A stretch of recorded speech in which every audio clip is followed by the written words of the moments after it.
നട്ടുച്ച നേരത്ത് കിണറിൻ്റെ തീരത്ത് വെള്ളത്തിനായി ഞാൻ കാത്തിരിപ്പു നാരി. ഒരു പാത്രം ദാഹജലം നീ എനിക്കു നൽകൂ. അയ്യയ്യോ നീയൊരു യൂതൻ, ഞാൻ ഇന്നൊരു ശമരായെത്തി. ഞാൻ കോരിയ വെള്ളം തൊട്ടാൽ തീണ്ടലില്ലേ? ഞാൻ കോരിയ വെള്ളം തൊട്ടാൽ തീണ്ടലില്ലേ?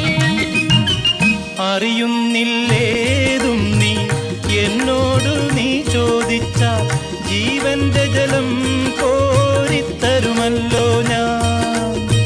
ജീവന്റെ ജലം കോരിത്തരുമല്ലോ ഞാൻ.